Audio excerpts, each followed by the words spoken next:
Hello, welcome everybody. I'm Alexis Brink and I'm the president of Junction Institute and I'm a member of the Social Action Committee of the USA TAA. And today I'm here with Felipe Garcia. He's a licensed marriage and family therapist, a licensed professional counselor, a training and supervising clinical transactional analyst, and has maintained a private practice in San Antonio, Texas, since 1973. Mr. Garcia is a founding member of the USA TAA and the first general coordinator and co-recipient of the 2019 Bob and Mary Goulding Social Action Award. He has been a teaching and supervising member of the ITAA since 1980. And welcome, Felipe. It's so nice to see you. Thank you, Alexis. It's good to be with you. Thank you for having and inviting me. How have you been through these, let's say, crazy and interesting times? Well, actually, I have found them very interesting. Of course, I'm very sad about the impact that it's having in so many people and so many businesses all over the world, and so many people that it's impacted and have died. So that's very sad and that's very impactful. But in terms of my own personal life, I live out in the country, and so I was already staying home a lot because of my age and semi-retirement. And so it really hasn't affected, I had really liked it because it's given me more time to think and write and stay in touch with friends and in more meaningful ways through Zoom. So yeah, I've kind of enjoyed it. That's really nice to hear. That's a great example for people to hear, that there can also be a positive side and also bringing out more creativity and connecting to people. So thank you for that. So now to transactional analysis. How do you use transactional analysis in your practice as a marriage and family therapist?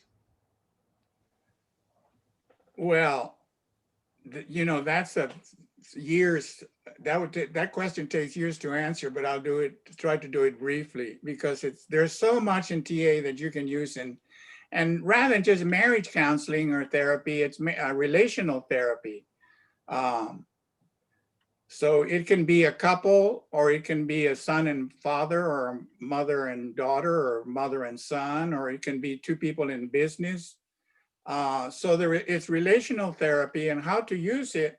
How to use TA is I think of all the areas of TA that are impactful, and the first one, of course, is the whole idea of okayness, that you're okay, that each person that I'm trying to help relate with each other are okay, and that they have value and worth, and that they need to learn how to own that for themselves and respect that in each other.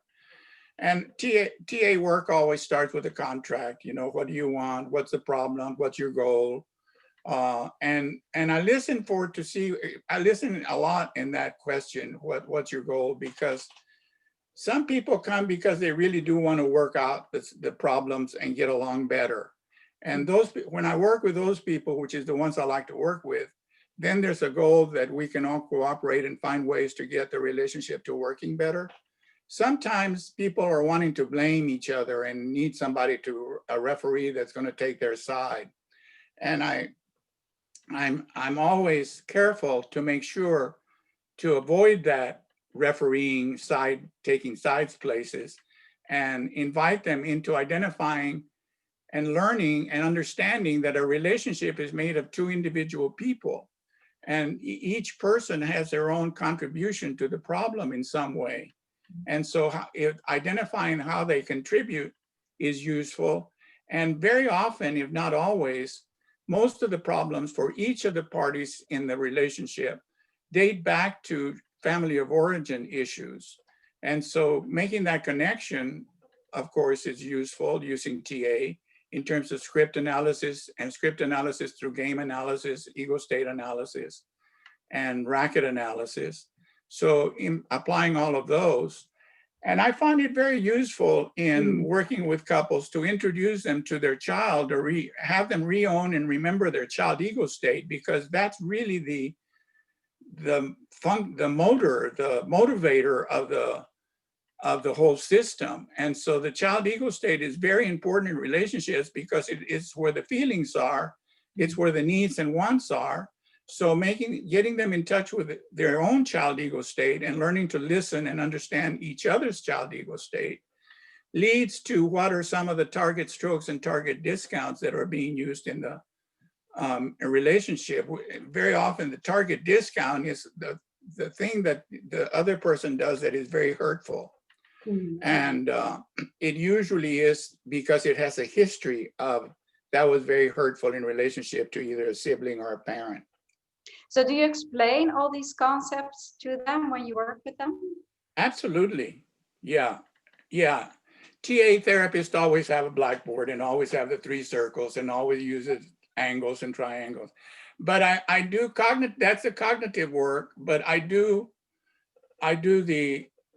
the therapeutic work, usually using gestalt in order to help the person reenact their child ego state in order to make decisions that make decisions based on decisions that they made early on that are limiting them and their relationships.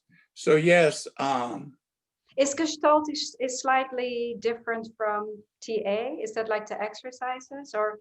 Yeah, Gestalt is TA is structural analysis, transactional analysis proper, which is analyzing where the statement is coming from and how to respond. And then racket and game analysis is what people are doing to avoid intimacy and to create problems, but to try to get close and to get strokes. And then there's script analysis, which is a story that based on the decisions that the person made early in their lives about how their life is going to be and what they expect from others. Gestalt is more of an existential going into the here and now experience of what you're feeling and working off that, working off the experience that you're having. So Gestalt helps lead the client into that place. And do you give people homework, like to work at home with it? Can they practice at home? Absolutely. One of the important things that I find useful in working with relationships of all kinds is to invite them into avoid and stop blaming or shaming, because that's very hurtful and it's not useful. So part of the first homework is to notice that and stop that, because that's not going to help. That's what creates to get keeps the relationship going. And then I help them learn how to do reflective listening to each other, to where they're listening to each other and letting them know that they hear what the other one is saying and how they must be feeling, not having to agree with what the other one is feeling or experiencing, but to understand what they are here experiencing. Do you understand that difference? Yeah, it's a real training in relationship all Yes. around. I mean, it sounds like people will really learn so much from working with you. And I find that couples and relationships will learn how to actively listen to each other or listen to each other reflectively. Once they learn how to do that, they stop needing therapy, because very often the problem is that they're not feeling heard and understood. And so those are some of the areas that I can think of in working with couples. Wonderful. I invite them into, I said, meeting their child, but also to make the necessary changes that will help them relate to themselves more positively, to take themselves into account and their needs important, and to take the other person into account and really continue to practice the I'm okay, you're okay relationship. Yeah, so I guess it always goes back to that, the I'm okay, you're okay position. It's so important. Right, and it is important, and behaviorally it's important to find out what it is that's being hurtful to each other in the relationship. And it's usually the target discount. And the target discount is like, you never listen to me, or you're always criticizing me, or you're never there for me, or you betrayed me, you let me down. so that's a target discount. And that usually is something that happened in their family of origin. Their mother or father didn't listen to them. Yeah. And it's something that they themselves are doing with themselves in terms of the internal dialogue of parent and child, that they're not listening to themselves and taking themselves into account and getting what they need and making room for themselves. So yes, it's very helpful. Important. And thank you for this little lesson on really marriage, relationship counseling. Right, thank you. And counselors will watch this. Who were the main influences for you in TA, and what did you learn from them? Think of influences in many areas. There's, of course, psychology and philosophy, spirituality. So in psychology, there's the regulars Freud and Gestalt, like I said, Fritz Perls and many others. And then there's Martin Buber, Jesus Christ, Matthew Fox. In TA, Eric Berne, of course. But in my own personal training, I started with Tom and Amy Harris because I took my TA101 in 1972 with them in Sacramento for a week.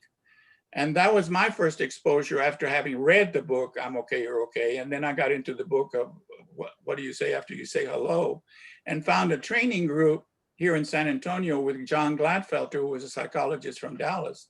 So he was very influential, and he led me into Bob and Mary Goulding because he had trained with them.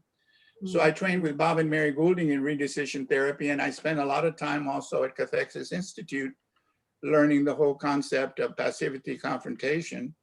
Is that the reparenting also? The reparenting is part of it, yeah. And then, of course, Muriel James' self-reparenting has always been influential. And then I started, of course, you start developing your own concepts and your own work, which are influential to me too. What is the main thing? Claude Steiner was very influential in his writings. Did you meet Eric Berne? No, he died. I went into TA in 72 and he died in 1970. Okay. But I was very close to all of his disciples, Jack Doucet, Claude Steiner, Steve Cartman, Pam Levine, Fanita English, all of those people that were first generation transactional analysts. So I had the pleasure of not only meeting them, but being friends with them. Yeah, wonderful. So that's so unique to hear you speak about this, really, as it is continuing to develop transactional analysis. What was the thing that really drew you to transactional analysis? Well, I was first a junior high school counselor, and I could tell that what I had learned in graduate school for counseling wasn't going to be useful in working with the students because it was more career-oriented counseling. And I also could tell that the problems that the students were having usually were because of family problems. And so I knew that it was more complex that I had the skills for. And it was at that time that I read I'm Okay, You're Okay, and what do you say after you say hello? And I got into it. So that's what got me into it. And I find that for myself and for a lot of people who get turned on to TA, it's like you really kind of find a fit when you first get exposed to TA. I don't know if that was your experience, but it's, oh, that makes sense to me. And I've often wondered about what is it that's attractive about TA. And I think there are lots of things, but one of the things is that the whole concept of okayness, that everybody has value and worth and dignity. And the other one is the whole concept of autonomy and power and control, that I have autonomy and I have control over my life. And I can make decisions and change my life script. So I think it's a positive psychology. It's a behavioral psychology. I think it's the roots of many of the more modern psychologies that have come about. Yeah, it's very practical. I think that's one of the things that drew me to it. There's a clear beginning and an end also, and it's practical. Yeah. You don't talk forever. That's right. And people can understand it of all ages because of the simple language that Berne insisted on. language that an 8-year-old can understand. He wanted to demystify the whole concept of therapy and psychology. Yeah, well, it's a wonderful system. Yeah. Yeah, I'm really enjoying it. We met in Raleigh last year at Project TA101, and Yeah. it's just so phenomenal, the faculty, and I learned so much from you. I wanted to know what inspired you to be a part of this faculty of Project TA101. Well, first of all, the goals of the TA101 project I was supportive of, which is to spread TA around the world to people that don't have access to it because it's so useful, as we've been talking about, and so practical. So to provide a vehicle by which people in all parts of the world with all kinds of economic limitations can get exposed to TA. That was, and because I supported the goals and purpose of the Inclusion and Equity and Social Action Committee of the USATA, which is to make TA more applicable in social action and make USATA more inclusive. So I was supportive of those goals. And then I was looking forward to working with friends on the staff. They were all friends of mine. Can you mention? I'm sorry? Can you mention who was on the faculty? And well, Valerie Batts and I, Valerie Batts, who started Visions, and Visions is an organization that works on social action using TA in social action. Vision stands for Vigorous Interventions in Ongoing Natural Settings. So I worked with her all over the world, in England, in Germany, in France, in Japan, in the US, of course, using TA to apply to social action. So it was just great to get to work with her again. And then Graham Barnes and I have been friends for a long time. And Van Joins and I have did several what are they called? The ones where you're preparing to be a teaching member?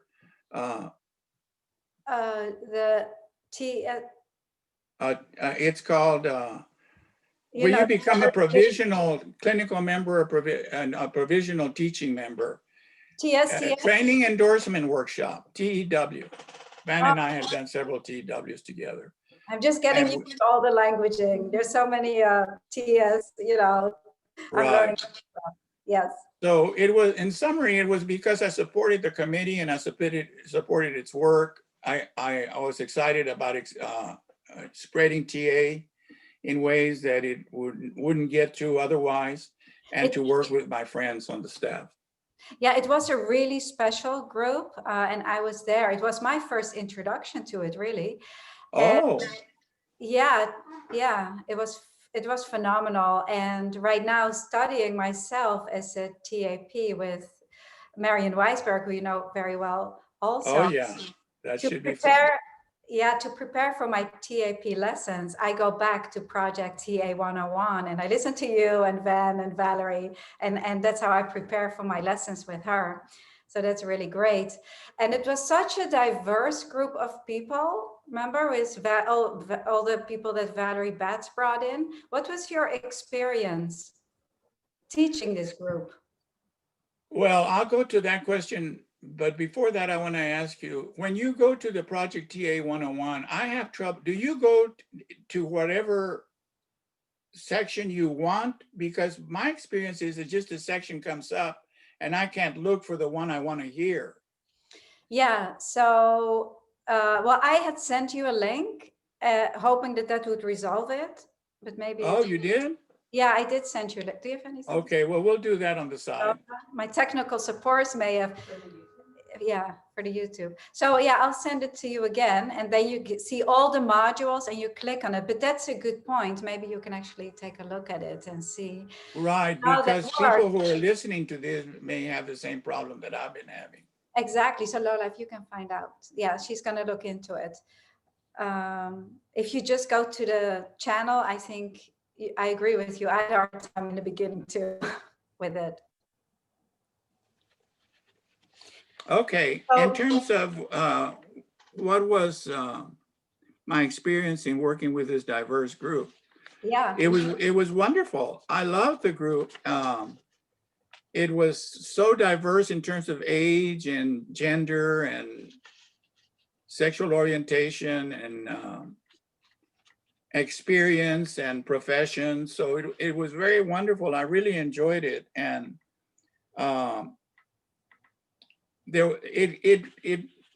it provided for very interesting, deep questions, which reminds me that all teaching experiences are teaching learning experiences. You're both a teacher and a learner.